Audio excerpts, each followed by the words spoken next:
ஆன்மீகத்தில் ரொம்ப எளிமையான ஒரு முறைன்னு பார்த்தா நாம ஜபத்தை நம்ம சொல்லலாம். நாம ஜபம் எளிமையான முறையாக இருந்தாலும் கூட அதற்கு அளவற்ற சக்தி உள்ளதுங்கிறது சென்ற பதிவில் பார்த்தோம். அது தொடர்பாக அன்னையின் கருத்துக்கள், அவர்களுடைய தொகுக்கப்பட்ட நூற்தொகுதிகளில் சமீபத்தில் வெளிவந்த 18-19 வால்யூம்லேருந்து இருக்கக்கூடிய கருத்துக்களை நம்ம இந்த பதிவில் பார்க்கலாம். ஒரு சாதகர் நான் 2 மந்திரத்தை ஜபத்துக்கு எடுத்துக்கலாமா, 2 மந்திரத்தை சொல்லலாமா அப்படின்னு கேட்டதுக்கு அன்னை சொல்கிற பதில், உள்ளத்தில் உங்களுக்கு உள்ளுக்குள்ளே எதிர்ப்பு இல்லை, ஒன்றும் அப்ஜெக்ஷன் இல்லை அப்படின்னா தொடரலாம். ஆனால் முக்கியமானது மந்திரங்களோட எண்ணிக்கை கிடையாது, எத்தனை மந்திரம் சொல்கிறோங்கிறது கிடையாது. நமக்கு இன்டர்னலாக உள்ளார்ந்த ஒரு ஃபோக்கஸ் இருக்கணும், ஒரு ஐக்கியம் இருக்கணும்னு சொல்கிறாங்க. அதுதான் ஆன்மீக வளர்ச்சியில் அடையாளம். அப்போது ஐக்கியம் இருக்கணுங்கும் போது நம்ம அதோட ஒன்று சேர்ந்து நம்ம உடம்பில், மனதில், உணர்வில் அதிர செய்கிற மாதிரியான ஒரு ஒருமுனைப்போடு செய்யக்கூடியது. அதுக்கு அடுத்தது பார்க்கும்போது எந்த மந்திரம் சிறந்தது, எது பெஸ்ட்டு மந்திரம்னு சொல்லும்போது ஒரு சாதகர் என்ன சொல்கிறார், எனக்கு ஓம் மாம் மீரா சரணம் மம அப்படிங்கிற மந்திரம் எனக்கு பிடிச்சிருக்கு அப்படின்னதுக்கு அந்த மந்திரமே நல்லது, அதே வச்சுக்கோ அப்படின்னு சொல்கிறாங்க. இப்போ நம்ம என்ன புரிஞ்சுக்கணும் அப்படின்னா, மந்திரத்தை விட நம்ம அதன் மேலே வைக்கக்கூடிய நம்பிக்கை தான் பெரியது. அப்போது எண்ணங்கள் தடையாக நம்ம ஒரு முறை அந்த ஜபத்தை சொல்லும் பொழுது எண்ணங்கள் குறுக்கிடும். அப்போ எண்ணங்கள் குறுக்கிடும் பொழுது என்ன பண்ணுறது?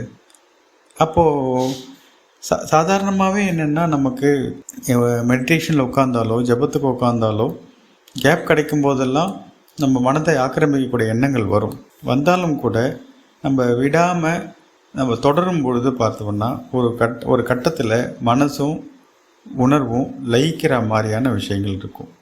அதனால் என்னென்னா, நம்ம பெரும்பாலும் எண்ணங்களோட போராடாமல் அன்னையை நினைவு கூறணும், அன்னையை நினைக்கணும். அப்போ அன்னையை நினைக்கும் பொழுது என்னென்னா, அமைதி மெதுவாக நமக்குள்ளே இறங்க ஆரம்பிக்கும். அப்போ நமக்கு இன்னொரு சந்தேகம் வரும், நாம் கூப்பிடும்போது அன்னை கேட்குறாரா அப்படின்னு. ஒரு சாதகரே அன்னையை கேட்டதுக்கு எங்களுடைய பிரார்த்தனைகள்லாம் உங்களை ரீச் ஆகுதா, அடைகிறதா அப்படின்னு கேட்டதுக்கு அன்னை சொன்ன பதில், நான் எப்போதுமே உங்களுடைய அழைப்பை, உங்களுடைய பிரார்த்தனைகளை கேட்குறேன், பதிலுமே அனுப்புகிறேன் அப்படிங்கிறாங்க.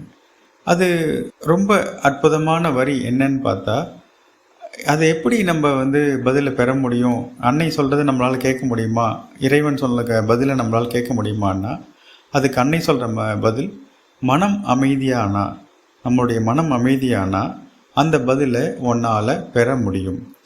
அப்போது அமைதி தான் தெய்வீக குரலை, இறைவனுடைய குரலை, அன்னையுடைய குரலை கேட்கக்கூடிய ஒரு கதவாக இருக்குது. அப்போது ஜபத்தோடைய நோக்கம் என்னவாக இருக்கும் அப்படின்னு பார்த்தா, அன்னை சொல்லக்கூடிய ஜபத்தோட சாரம் எந்த நேரத்தில் பண்ணணும்னு முக்கியம் இல்லை, இடம் முக்கியம் இல்லை, என்ன உணவு சாப்பிட்றோங்கிறது முக்கியம் இல்லை, மந்திரம் இந்த மொழி நல்லதா, எந்த மொழியில் இருக்கணுங்கிறது முக்கியம் இல்லை.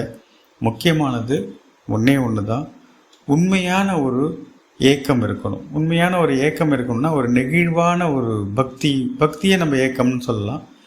இறைவனை அடையணுங்கிற ஒரு ஆர்வம் இருக்கணும், உறுதியான நம்பிக்கை இருக்கணும், தொடர்ந்த பயிற்சி இருக்கணும், அமைதியான மனம் இருக்கணும்.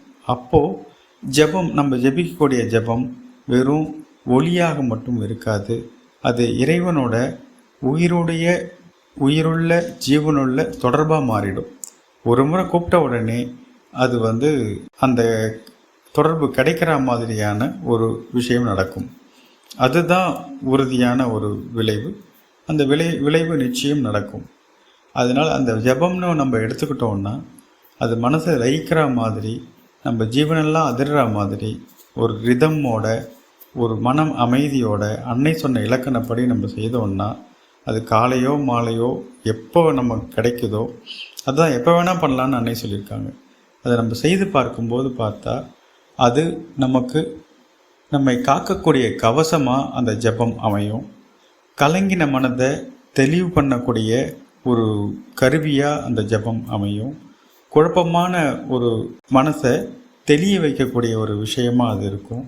வரக்கூடிய ஆபத்துகளோ வரக்கூடிய இருக்கக்கூடிய நல்லதை காப்பாற்றக்கூடிய ஒரு தன்மையோ இருக்கும்போது தான் ஒரே வார்த்தையில் சொல்லும்போது அது கேடயமாக ஒரு கவசமாக இந்த ஜெபம்ங்கிறது அமையும்.